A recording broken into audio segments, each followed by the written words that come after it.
Premtobre Adeshimama memoaha ene akwaba edeba Adom TV Premtobre Kasee so na watwi mu nsem esisi ye ene abobo no amede so musime aduasa ene ogefo bosome de to so nsia afempinu ene aduonu ba ko Kasee mu nsem bi a wobete ene se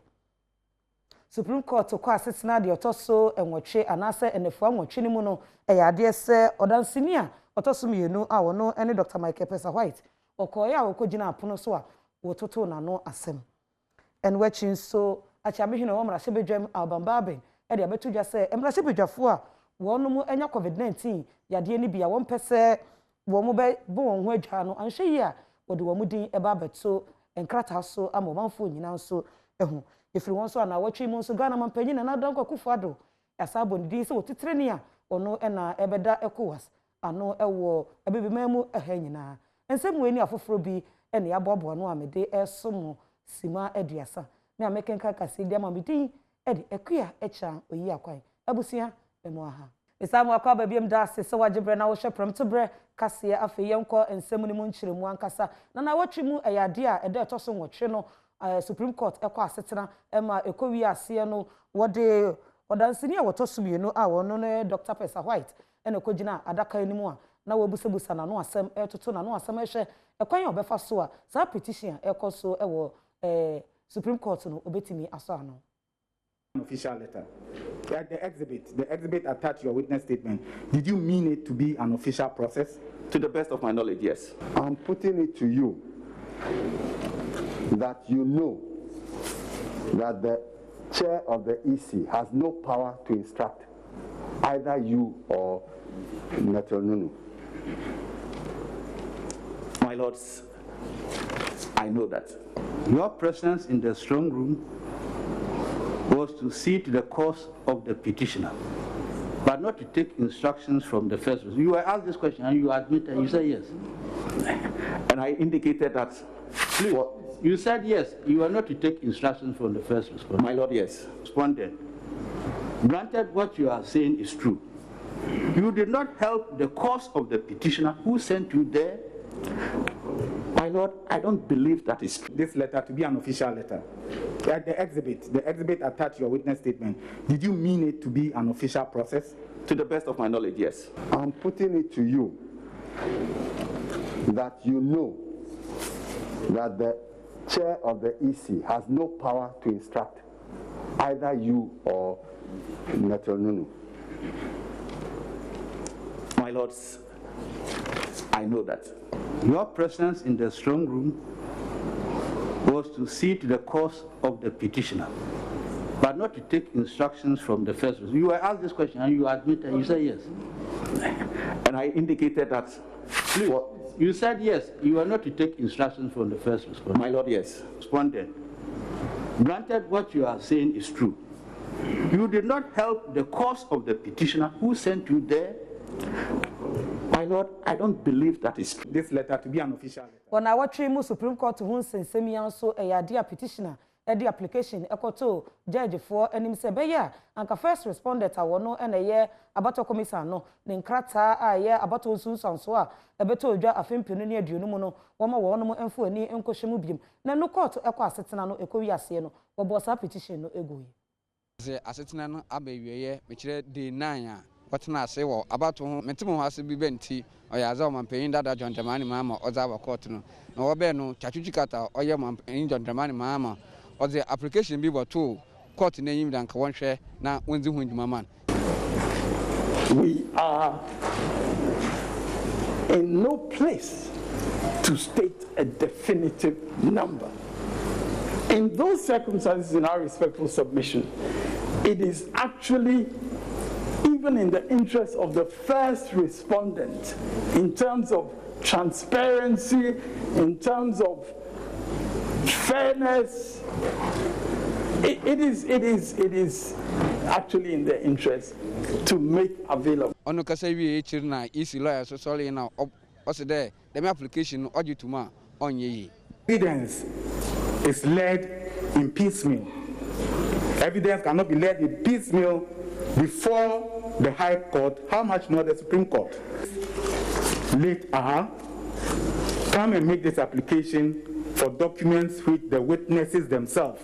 admit are in their possession. That is our submission, my lords. Omanpenyin Akufo-Addo lawyer Kotampo so ni isi lawyer ni ya adwene to two God say what did the application to ma onye.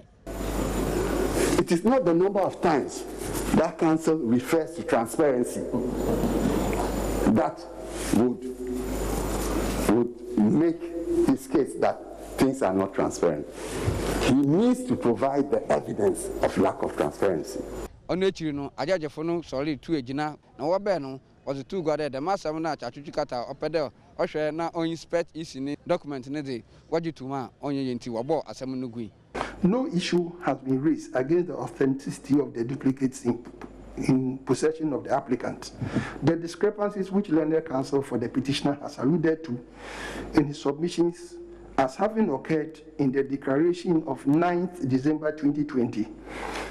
the press release of 10th December 2020, and the answer and witness statement of the first respondent are issues of evidence and do not give cause for discovery of the documents under consideration. From the above reasons, the application is dismissed. Ajajefo etu asetena no za shefida odenyin mi ami adoma bosumi da otia enum a obasana atena se na ma ho bia no wase atwado. Za wo kasa ye wo documents ni nyina adenti ne yesan so bisa wo mo a na ne diemu ye ne wonya adwen. Because the foundation documents for the different figures they have churned out are not in our possession. It is a Nissan krata na esi den na wo behu se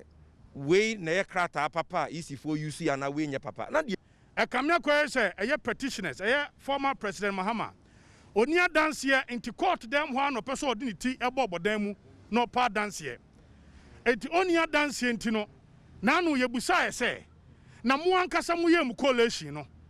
eye former President Mahama onya say opani asie dun ketia say my lord I have not brought that figure to court. Kojo Mensa Abrampa Premtobre Kasee and Augusto a wo share ewo Adom TV so na me ka wo se Kasee twagu live ewo Facebook, YouTube and Instagram kona ko share na like share e ma amanfo so enya before comment ne to wo ebrese mu no ye be kan e dia ma yentoa ensem a esisi na watwi mu a ne ye ko emrahye bedwafie ni achame ne wo emrahye bedwa mu ene ne wo de atodwa se emrahye bedwafo ne bi enya COVID-19 yade no ebi na won mu mpese obobo won ho adwa ne senti safo no so ampene no amo won ho adwa wo de won din e ba beto abonte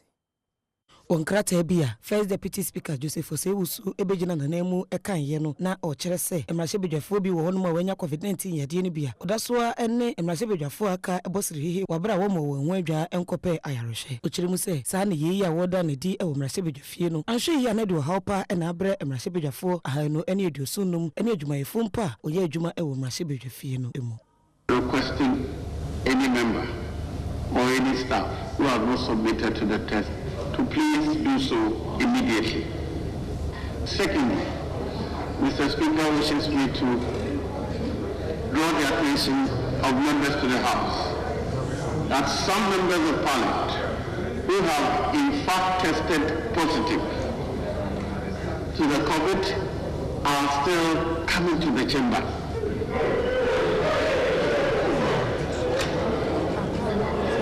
The Speaker wishes me to inform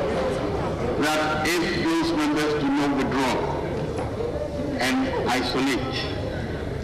he will be forced to publish the names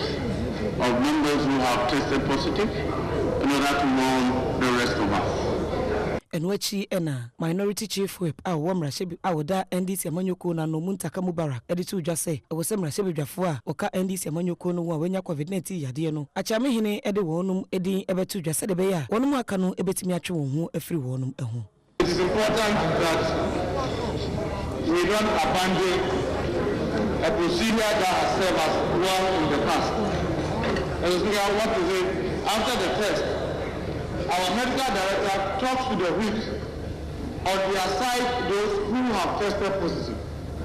So you assist, you keep the confidentiality, but you assist the members to stay away. You also know them as whip to help them stay away. Nikrakra ena Adom Kasee no panyimpa o se cheme sabonso editu dwase efi na wotwe yedi animu yi emrahye bedwafo ene wonum ye adwuma e wo mrahye bedwafie a wankwankwa ye COVID-19 test no enyade a obema won ho kwan no watimi ewura mrahye bedwafie honum ebim. It's going to plate with everybody here, staff, members of parliament, and journalists who who have not, please submit yourselves. And as the Speaker said to us, if you don't, in all likelihood, from next week, as the Speaker persisted, we will not allow people who have not submitted to be in the chamber. And perhaps for the staff not able to be in your various offices. So, Mr. Speaker, it's a very serious matter, and we should all take the announcement very, very seriously. Now, what you move a Cuba Tanya, a share baby Michael, I would was so much economic community of West African states. Are you trying to hear? Say, Echo was no Echo, Shemudia, then Shemudia, and say, what you training or say ye, Ghana Mampanin, and Adam Kakufuado, the Atosumi, and Nubium, so no, and I'm ashamed you to training Emma Echo was no. Abrede, a baby my equa will share a juddy one sem and Sikasam one sem soa, but for Casam or Frewan echo was, assign a Ghana man penin and not at the Dankwa Akufado say, when you jumped Nanny Emma Equi, Sa Ejina ye. 1 empenyum 4 and 2 year, ewo abe for quantum ponsoa, waye enhyiamu na enhyiamu no emu no na amanaman ahodo ene amayan penyum phobia wagina mu bi eka se sabrede woma Ghana man penyin ensan enye dwemtenani ema ekuo no afe baako emu eye September busumi mu ewa afi apemienu ene aduonu mu na ekowasifui eyi Ghana man penyin se wonye won dwemtenani na afiwei wasan ehu se Ghana man penyin ebo ne homoden ewo ne nnwuma bia wode hye ne nsa ehu ne sa inti ne mpanyimfo aye won adwen se sesei die opese Ghana man penyin esa atena akonya ne so emfie baako eka ho se de be ya edi mpuntu nara ebebre West Africa emabunu bia wonum ewo asia tonsu no wa asinfo so mensini mu na watwi wonne aposifo e de fe so pa ne nyina ne se ekwan ne ba bia buagum na wato nsa afra aposifo sa wo mada nanso truck bi ekoto mu die oba wonum a wo ba beji adroba fosika ne se ntinya de a obepene ama wonum na ebra na kai akoka amnemu wo honom a MTTD officer yi ekopie mu ohoi de Adom Kasee ehu ye ne se officer yi ene abrantewa baako eyi na officer eye na dwen se wo che abrantewa no akono emu na eno se yi ne nsa ede ball na so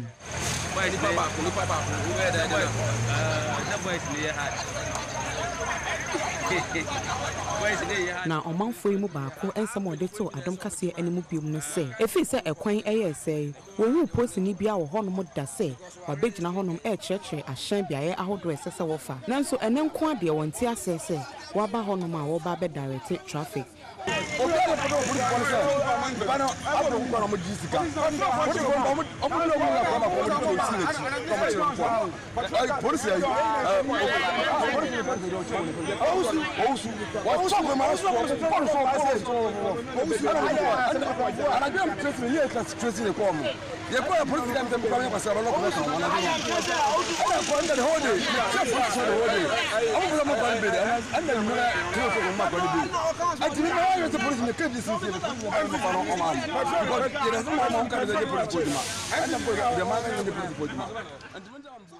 na watwi mu nsem week in retrospect na wugusua wo share ewo Adom TV so no yentoa ensem so na watwi mu Bojuase District Police Command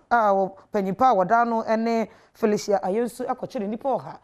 na kwaedu a wode abo wonu se COVID-19 hihye ya mpanifo ede egu akwa mu no nose mask enyade a wo hyebie Kofi Ajayi enene police penyipa etwetwe nkomo Chese eya COVID-19 ho hyehyɛ sɛdeɛ obia ɛbɛhyɛ nose mask na wabɔ ne ho ban afiri yadeɛ hu enti sɛ ukodru Bojuase a aposifo wɔ hɔnom akyi nipa a dodoɔ ɛyɛ aha sɛ nose mask no wɔnam na ebi ɛnhyɛ mo ɛne wɔna wɔnam na ɔde abobɔ wɔn Bojuase na ɔmanfo bi a wakye ɔmo ɛyɛ adetonfo afi Okada riders ɛne wɔna na wɔnam yi nose mask na ebi ɛni wɔn ho kraa Felicia Ayensu ɛna wɔyɛ posi panyi ɛwɔ hɔnom na wɔde entwomu sei ɛna ato Adom Kasee anim asɛm se yaso ya dimom efisɛ Bojuase hanso yɛbɔ egu akɛse wɔ ha enti yɛnso yɛde ato yɛn ho so sɛ yɛbɛkɔ guaso ne akɔkye wɔn a wɔnhyɛ nose mask nyina efisɛ aduan a yɛtɔ ɛne nea yɛdi wɔn a wɔtoto brɔde ne wɔn a wɔtoto bayerɛ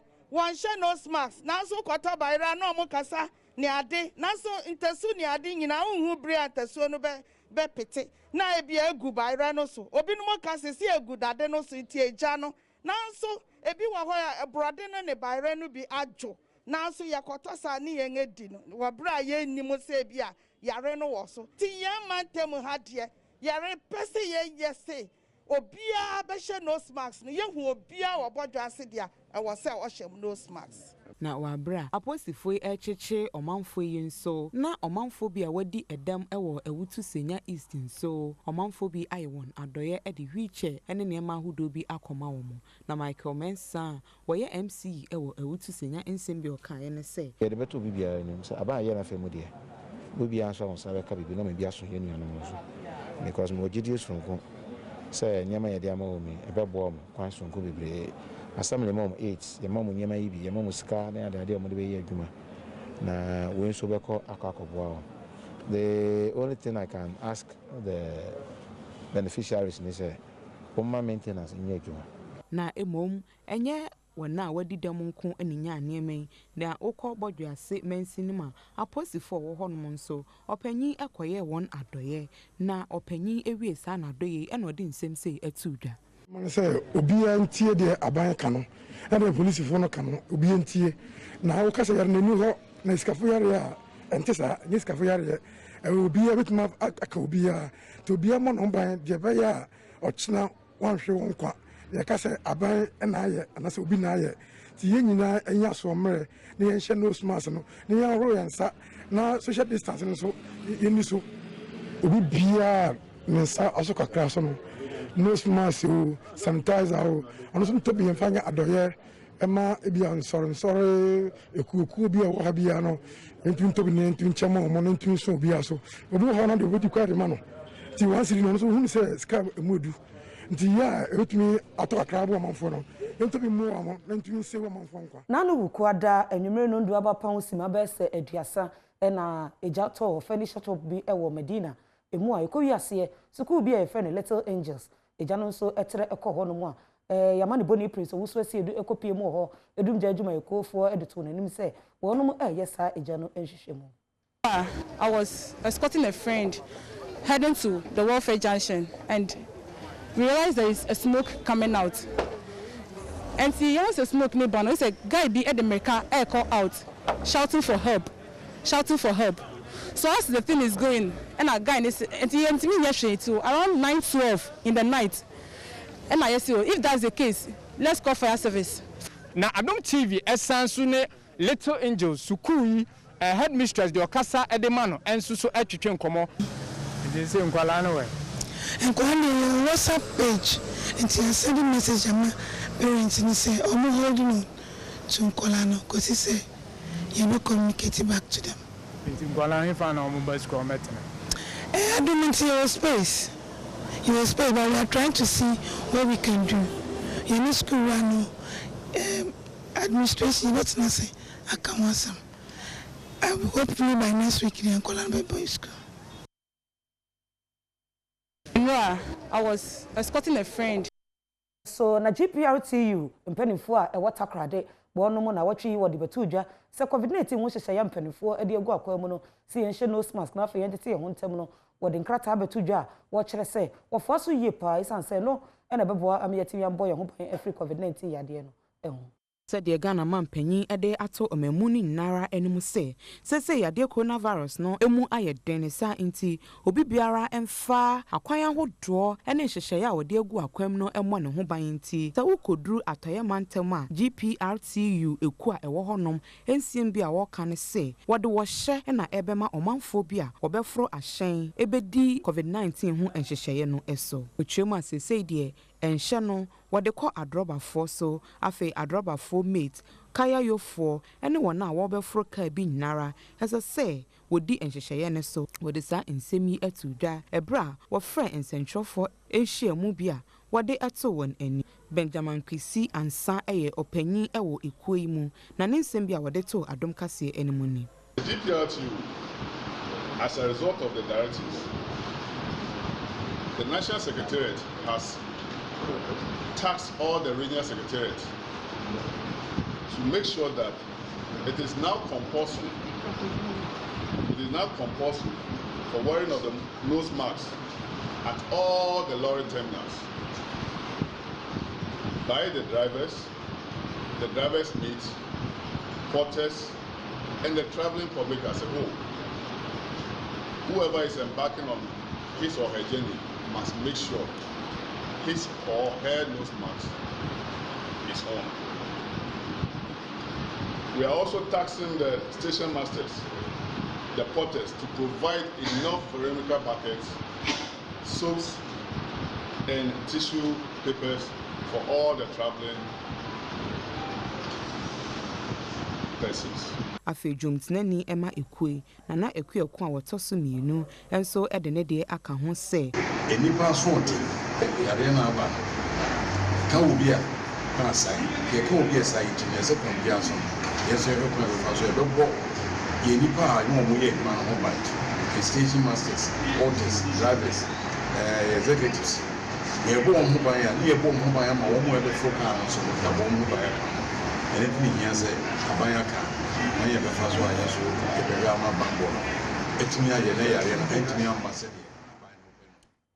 Ajotai lawe akrofi ena ye mensri panyimpa wono eda Adom West mensini no ano na watwi wode betu dwa se efribra wote sa assembly afempinu ne dumiyo no mu onye bubro ena wo omanfo so ni nyina ene se adwuma eni wono mu a omanfo ebeye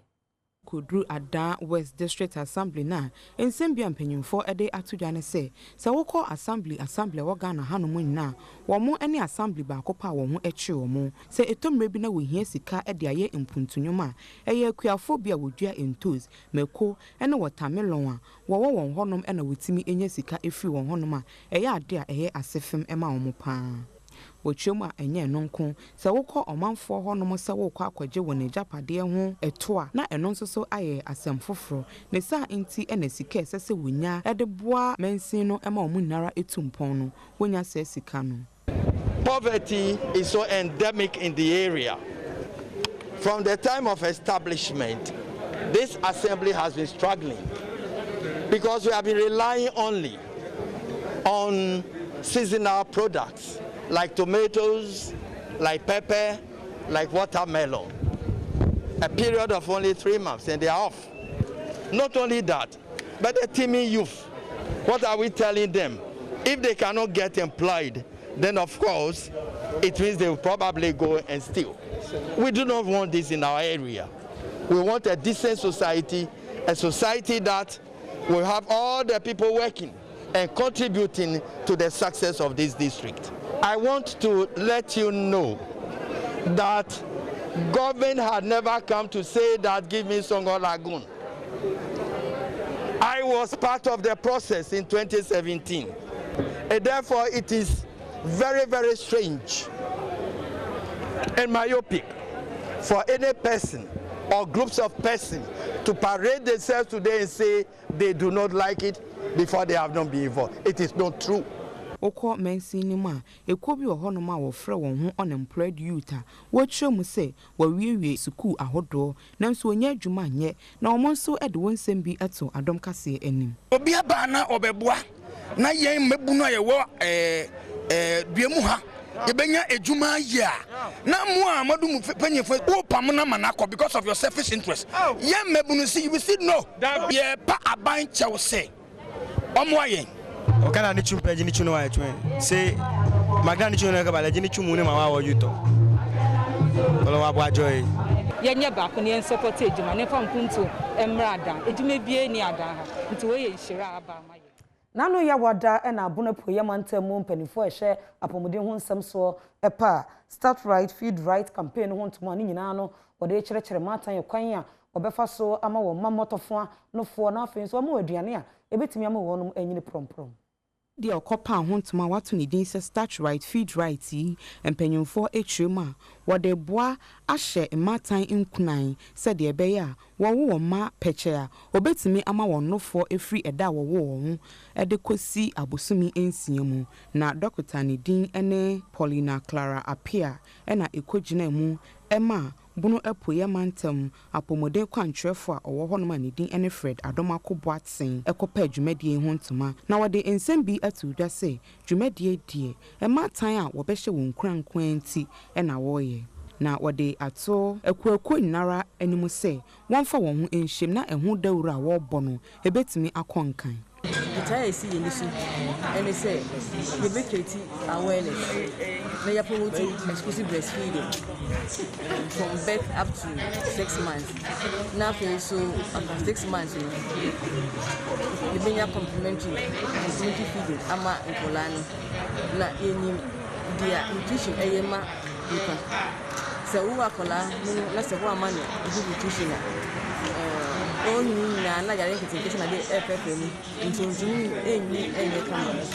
Nkɔsoa hema a wɔte chiman a wɔsan twɛtwɛfo ɛma ahema ku wɔ hɔnom na amponsa bɛɛko ɛna wɔyɛ dwomtunani ɛma dwumadie na wɔde ato ɔmamuni nyinara anim sɛ